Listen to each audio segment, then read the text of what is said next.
Orang yang mati syahid semua perkara diampuni kecuali utang. Bagaimana cara kita jika pernah berhutang dan lupa akan hutang kita?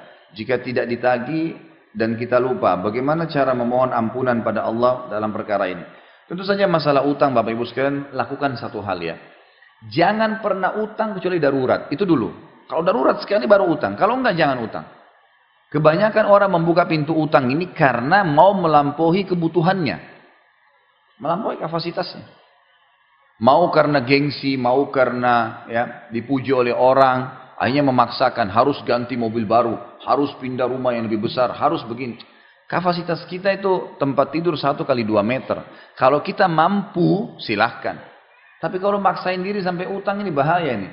Jangan buka pintu utang kecuali darurat. Emang kalau kita nggak utang berbahaya buat kita. Kalau masih bisa makan Bapak Ibu sekalian, masih bisa tidur, sudahlah. Dunia sebentar kita akan laluin. Untuk apa berlebih-lebihan di situ?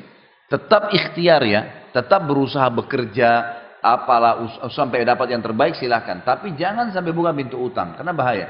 Kalaupun buka pintu utang, laksanakan sabda Nabi SAW. Kata Nabi SAW, kalau seseorang berutang, niat dari awal mau membayarnya, Allah akan mudahkan dia membayarnya. Tapi kalau seseorang dari awal niat utang tidak mau membayar, Allah akan persulit dia membayar. Jadi niat dari awal mau membayar, tidak mau menipu memang. Ingat hadis juga yang pernah saya katakan, kalau seseorang laki-laki menjanjikan, iming-imingkan seorang wanita, kalau nikah sama saya kasih mobil, saya kasih rumah, saya kasih begini. Atau perempuan sebaliknya, kalau kau nikah sama saya akan patuh, saya akan soleh, saya akan soleha, saya akan begini. Ternyata dia dusta, hanya untuk menghalalkan kemaluan pasangan itu.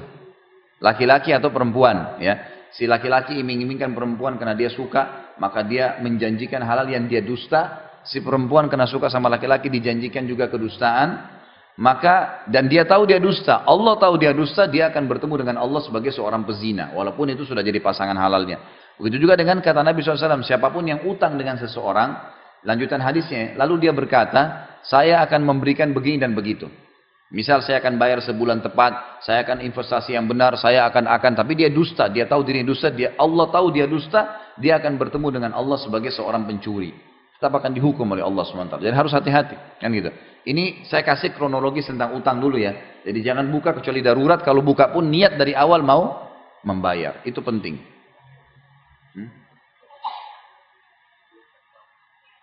Mobilio Silver B2442 menghalangi jalan. Mobilio Silver B2442 menghalangi jalan.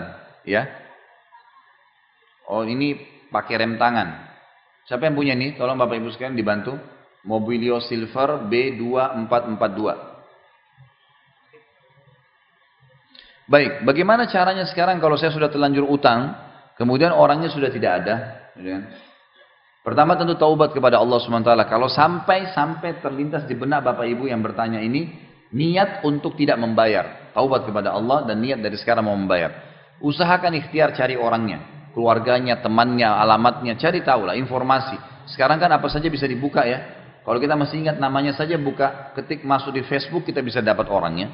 Tidak ada yang tidak bisa sekarang, semua luar biasa gitu. Bisa dapat. Kalaupun betul-betul sudah berusaha tidak bisa dapat, maka sedekahkan sejumlah utang itu atas nama orang itu. Itu yang bisa, itu yang kata para ulama.